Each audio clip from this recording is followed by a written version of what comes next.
The delicate chime of crystal champagne glasses filled the air as my stepmother, Diana, raised her third toast of the evening. To my darling husband's retirement, she announced, her designer gown shimmering beneath the ballroom lights, and to selling this tired old company for something far more exciting. I caught the subtle dip in my father's smile, the way his fingers tightened around his glass. Chin Manufacturing wasn't just a company, it was his life's work, built from nothing over 30 years. Yet here he was, at his own retirement party, listening to his trophy wife of 5 years plot its dismantling. And Diana wasn't done, her gaze locked onto me across the room, her lips curling into a smirk. Of course, some people thought they'd inherit the company, she said, her voice just loud enough to carry. Poor little Alexandra, imagining Daddy would hand over a multi-million-dollar business to someone who can't even keep a relationship longer than 6 months. The room fell into an awkward silence. Some guests shifted uncomfortably, while others suddenly found their drinks fascinating. My father said nothing, he never did. Diana, emboldened, pressed on. It's for the best, really. Running a company takes maturity, experience, and, let's be honest, a proper family image. She patted her perfectly flat stomach, a not-so-subtle reminder of her recent announcement that she was trying to give my father a real heir. Heat rose to my cheeks, but I kept my expression unreadable. Let her gloat, she had no idea what was coming.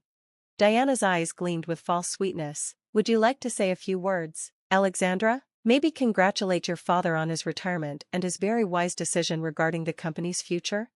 I stood slowly, smoothing my black blazer. At 28, I was young for a CFO, but I had earned every step of the climb. Not that Diana had ever bothered to notice, she assumed I was just another middle manager my father kept around out of guilt after my mother's death.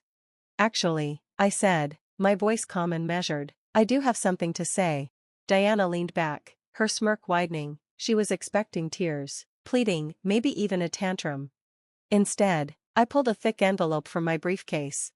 6 months ago, I said, my voice carrying across the room, Chin Manufacturing underwent a quiet restructuring. The board approved it unanimously. Several board members exchanged glances, some nodding slightly. My father transferred majority ownership to a new holding company. Diana's smirk twitched. My father looked up, confusion flickering across his face. The holding company is called NLW Enterprises, I continued, savoring the moment. Named after Mary Louise Wong, my mother. Diana's champagne glass trembled in her hand. What are you talking about? She demanded. I stepped forward, laying out the documents on a nearby table. These papers confirm that I own 67% of Chin Manufacturing through NLW Enterprises. My father retains 30%. The remaining 3% is distributed among key employees.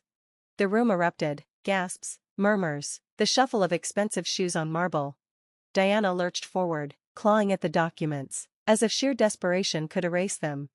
This is impossible, she shrieked. James, tell her this is impossible. But my father, my silent, weary father, was smiling, really smiling.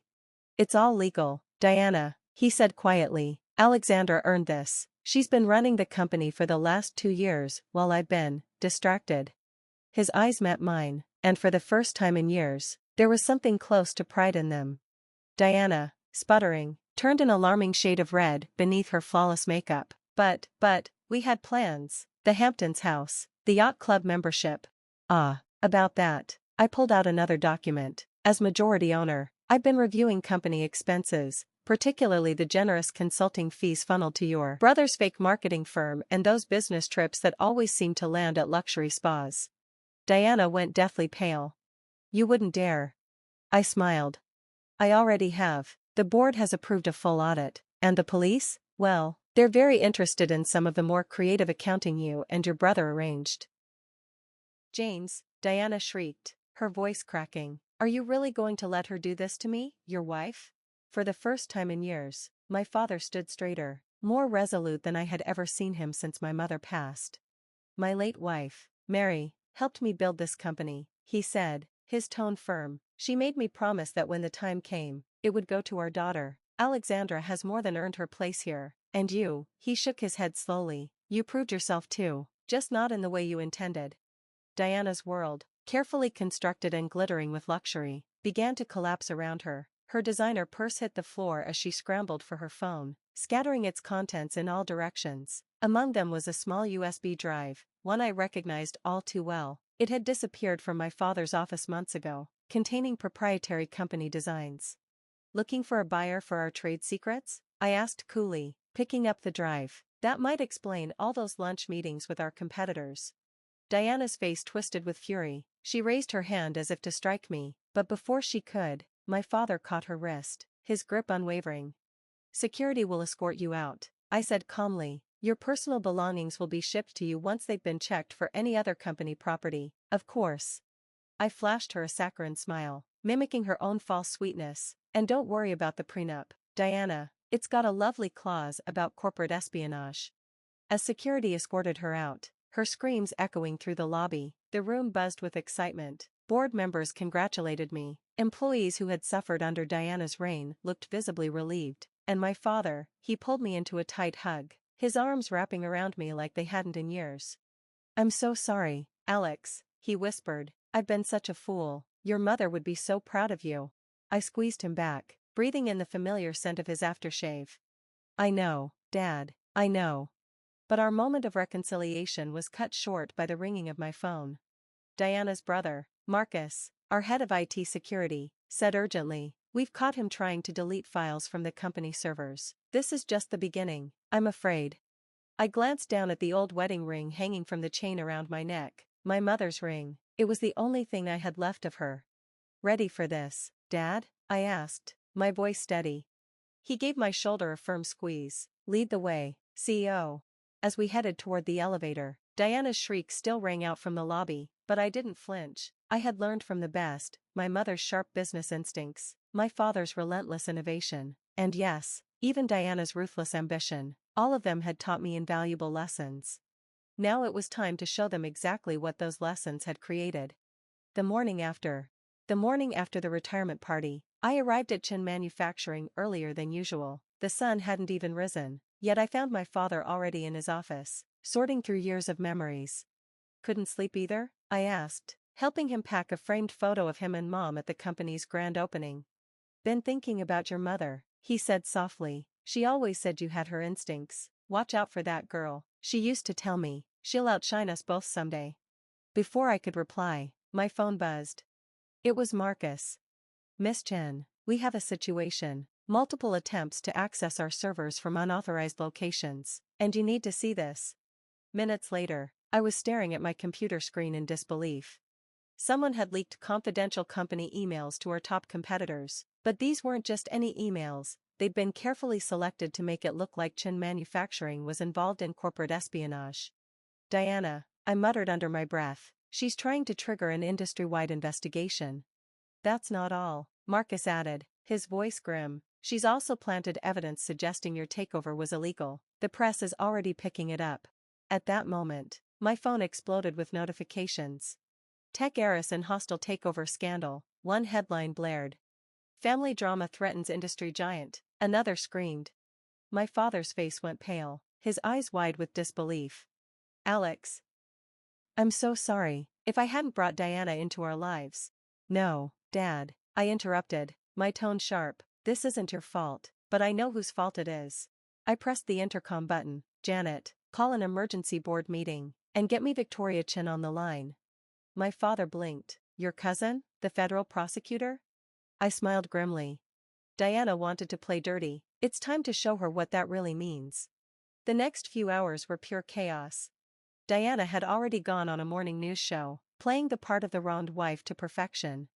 "I just want to protect my husband's legacy," she said tearfully. "Alexander's hostile takeover has devastated him, and now, with these allegations of corporate espionage." But Diana had made one crucial mistake. In her desperate attempt to destroy me, she'd used the stolen USB drive to access the company files, leaving a clear digital trail. "We've got her," Marcus announced triumphantly. "Every unauthorized access, every leaked document, it's all here."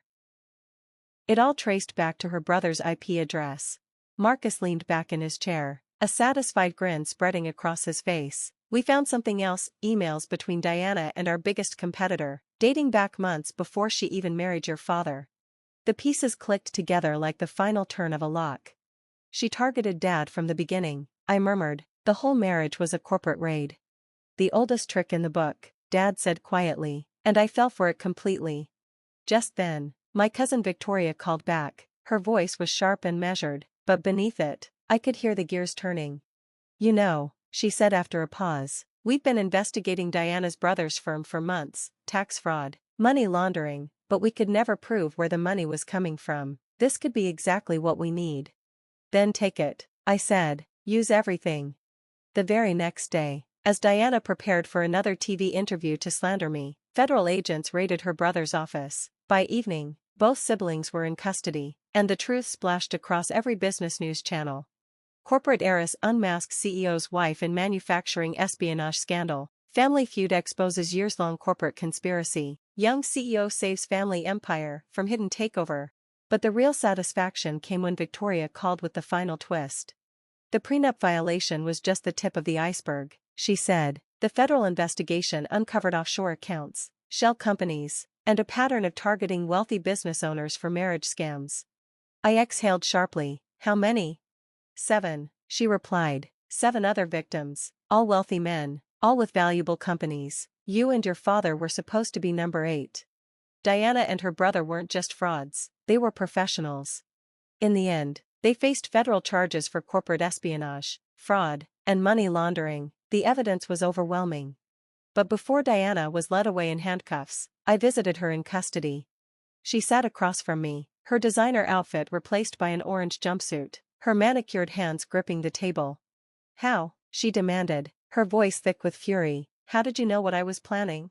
I reached into my blazer pocket and pulled out an old photograph, my mother, at my age, standing proudly in front of Chin Manufacturing's first office. Because my mother dealt with people like you all the time, I said simply. She taught me how to spot the vultures circling our company. That's why she made Dad promise to train me properly, to protect what she built. I leaned in, lowering my voice. You never had a chance, Diana. You were playing checkers. I was playing chess. 3 months later, Chin Manufacturing was stronger than ever. Our stock had soared after the scandal, clients admiring how we had handled the crisis. Dad was truly retired now, traveling the world and sending me postcards from places Mom had always wanted to visit. As for me, I stood in my office, the CEO's office, hanging my mother's photograph in its rightful place. Next to it, a new framed article. Innovation and Leadership, Alexandra Chen named youngest CEO of the year. But my favorite moment came at a charity gala when I overheard 2 society women whispering over their champagne. Did you hear about James Chen's daughter? One said. The one who exposed that gold digger conspiracy? They say she's twice as brilliant as her mother was, the other replied, lowering her voice, and 3 times as ruthless when crossed. I smiled, brushing my fingers over the ring I wore around my neck, Mom's wedding ring. They had no idea. The best revenge isn't serving it cold. It's building something so strong no one dares to try destroying it again. That evening, as I looked out over the city skyline, my phone rang. Dad, calling from Greece. Your mother would be so proud, he said, his voice thick with emotion, not just of the company, but of who you've become. I watched the city lights flicker below, thinking of all the battles fought, all the lessons learned. I learned from the best, I told him, both of you. Because in the end, legacy isn't just about wealth or power.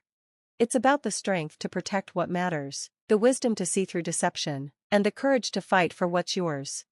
Diana had wanted to play games with our company.